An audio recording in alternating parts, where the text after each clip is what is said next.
What's up, everybody? I'm Austin Baylor Perry, and I'm a recovering fentanyl and methamphetamine addict. Welcome back to the channel. In today's video, I'm going to be talking about establishing a relationship with a higher power, why it matters, and how sometimes you just got to trust the process, even when things are difficult. Let's get into it.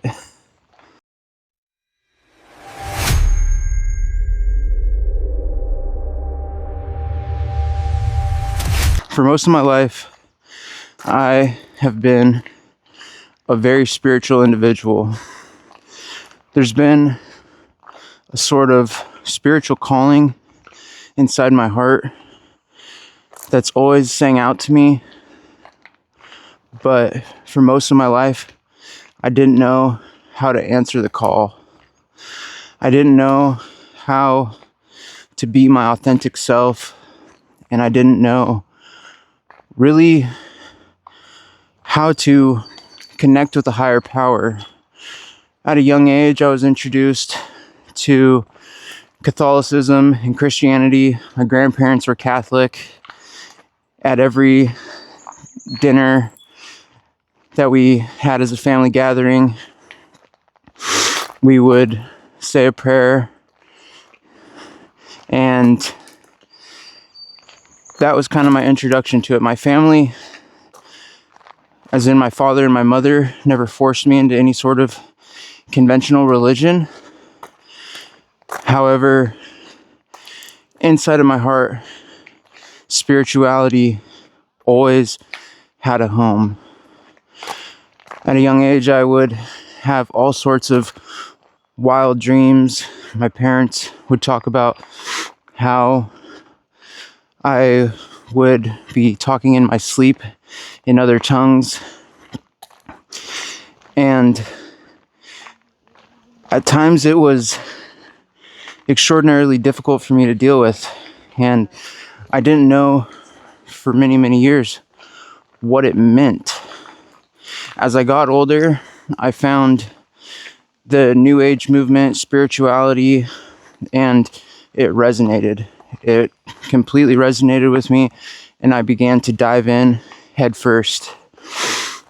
I spent hours upon hours researching manifestation, the law of attraction, source energy, God, and it just made sense to me. However, there was always this part of me that needed healing, and I resorted to the use of cannabis. At the age of 18, I found opiates, and once I found opiates, it filled that void inside me that was created through childhood trauma, through all sorts of a sense of not belonging, but wanting to feel a sense of belonging.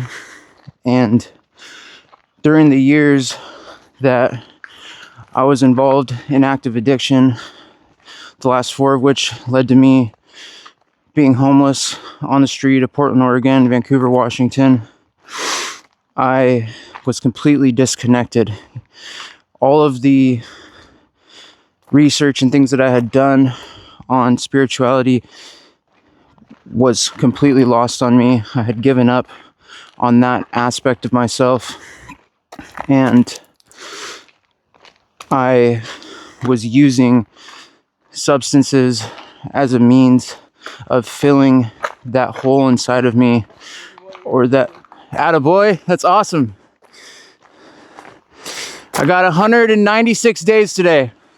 Yeah, thanks, man. So when I got back in recovery this time around, I began to dive back into all the spiritual teachings. I began to consider Christianity. I began to really explore that spiritual part of myself that longed for connection. They say that the opposite of addiction is connection. Gabor Mate says that in order to heal from addiction, you have to reestablish a connection with self. You have to find a sense of self and a sense of belonging.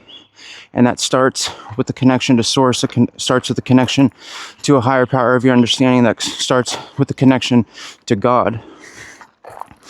And so I began to wake up each morning and spend between 30 minutes to an hour in meditation on days that I was struggling to be in the mental space to want to meditate.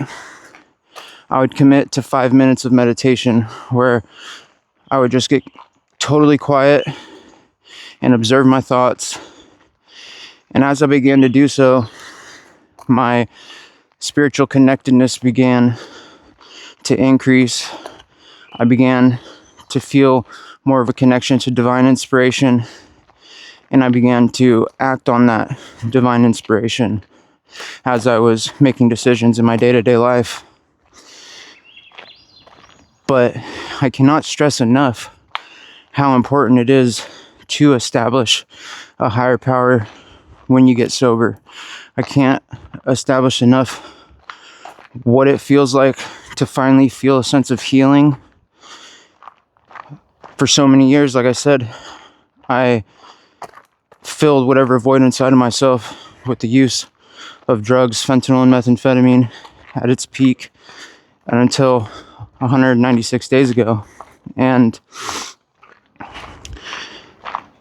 when you start to establish that relationship with Source, with God, and you start to heal that aspect of yourself that requires healing,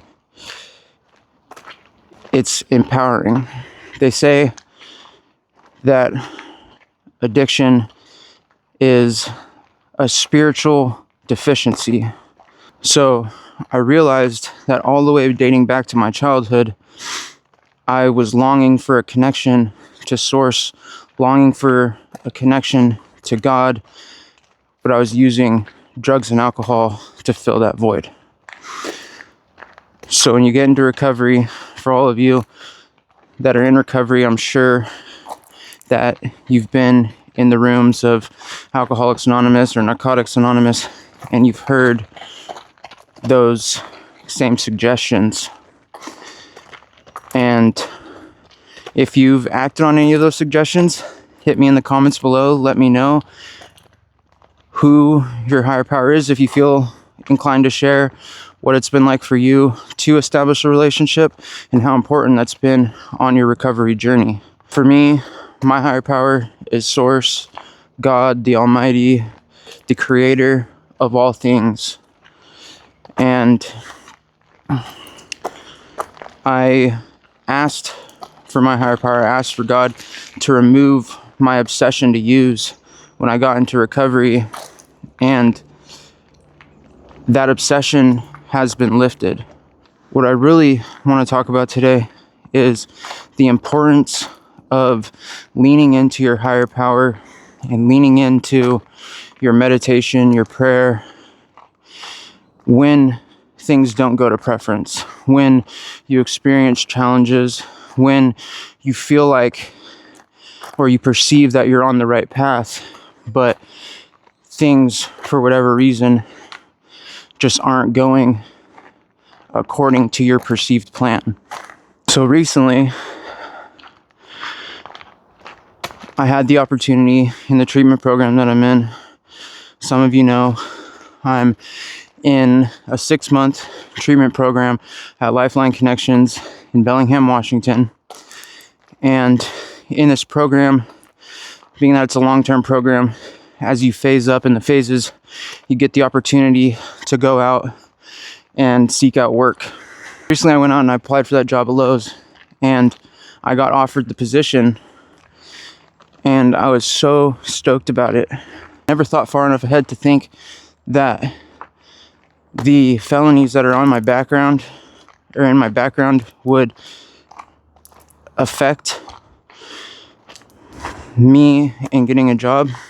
Duh, I should have, but it was something that I'd completely worked past, and it was too charges for property damage that were accidents, but still my fault. I still accepted responsibility for those actions, and I'm moving past that part of my life. That's exactly why, or not exactly why, but part of why I'm sober today and I'm bettering myself. I felt in my heart of hearts that I was on the right path. I felt in my heart of hearts that I was doing the next right thing, that I was doing the next logical thing in the progression of my development as a man, and that I was taking the next right step in moving my life forward. And after getting offered the job and then the rug seemingly pulled out from under me because of something in my past, definitely stung a little bit. Is that a reason to go out and use? Absolutely the fuck not. But I'm not gonna lie, for the last couple days, I was sulking a little bit. And then I realized millions of Americans are struggling with this exact problem. Millions of Americans are struggling, to get a job, provide for their families. And that's just challenges that we face in life. And the first step that I took to initiate or catalyze the process of not letting it get me down, but using it as just more information and reason for me to continue on this journey, was by getting quiet, reaching out to God, reaching out to my higher power, and asking for guidance. And as I was reaching out and asking for guidance, I got the answer. You're being tested. This is a test. Continue along the process of transformation, and the right path will continue to present itself in the right time. It's not always going to be easy. You're always going to have challenges, people that don't believe, people that can't necessarily see the vision, but you have to trust the process. You have to lean into the higher power of your understanding, and you have to trust that God has your back. And as they say in AA, let go and let God. I love you guys. I hope this helps somebody. I hope somebody can relate to this on their journey of transformation. If you're new here, bless me with a subscribe and share this with a friend that it might inspire. I love y'all.